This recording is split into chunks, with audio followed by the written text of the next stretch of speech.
बऱ्याच वेळेला पावसाळ्यात किंवा हिवाळ्यात दही लागायला अडचण होते आणि बऱ्याच जणींची अशीही तक्रार असते की घरच्या दुधाचं दही घरी लागतच नाही, त्यामुळे आम्ही दही विकतच आणतो. तर अशा पद्धतीचं अगदी घट्ट मलाईदार खपलीदार दही घरी तयार कसं करायचं, मग तो हिवाळा असो की पावसाळा, ते आज आपण बघणार आहोत. अगदी बारीक सारीक टिप्स आहेत, तर पूर्ण व्हिडिओ नक्की बघा. तर स्वाद मराठीमध्ये तुमचं मनपूर्वक स्वागत. तर अशा पद्धतीचं दही बनवण्यासाठी सगळ्यात पहिली तर टिप आहे की तुम्ही मलाईचं किंवा फुल क्रीम दूध वापरायचंय. म्हशीच्या दुधाचं दही आहे ते गाईच्या दुधापेक्षा थोडंसं घट्टसर आणि थोडंसं व्यवस्थित खपलीदार असं लागतं.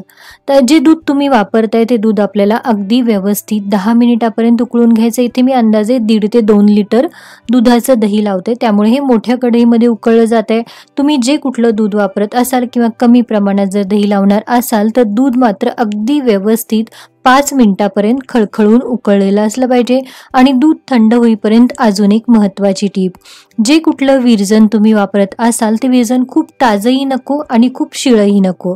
म्हणजे अंदाजे मध्यम आंबट असणारं 2 दिवसापर्यंत मुरलेलं दही विरजन म्हणून अशा पद्धतीने वापरलं तर ते व्यवस्थित लागतं. 2 चमचे विरजन ज्या भांड्यात तुम्ही दही लावताय त्या भांड्यामध्ये अशा पद्धतीने पसरून घ्यायचं. जर तुमचं घरचं विरजन मोडलं असेल तर अमूलचं हे मस्ती दही आहे, याचंही विरजन छान लागतं. हेही तुम्ही विरजन म्हणून वापरू शकता. आता ज्या भांड्यामध्ये आपण दही लावतोय त्या भांड्यामध्ये विरजन अशा पद्धतीने पसरून घेतल्यानंतर दूध आपल्याला थंड करून घ्यायचे. कितपत थंड करून घ्यायचे की हात बुडवल्यानंतर किंवा अशा पद्धतीने बोट बुडवून पाहिल्यानंतर ते आपण सहज बुडवू शकू इतकं हे दूध गरम असलं पाहिजे. म्हणजे दूध कोमट होऊ द्यायचे आणि कोमट झालेल्या दुधालाच आपल्याला विरजन लावायचे. जर तुम्ही फुल क्रीम दूध व्यवस्थित उकळून घेतलं असेल आणि ते जर अशा पद्धतीने चाळून जर तुम्ही विरजन लावलं तर कुठलीही त्याच्यामध्ये खुर्चन म्हणा किंवा कुठलाही साईचा तुकडा दह्यामध्ये येणार नाही आणि दही अगदी घट्ट आणि प्लेन लागेल. तर अशा पद्धतीने हे सगळं आपल्याला चाळून घ्यायचे आणि चाळलेलं हे दूध आपल्याला विरजन लावलेल्या भांड्यामध्ये काढून घ्यायचे. आता ही नॉर्मल पद्धत.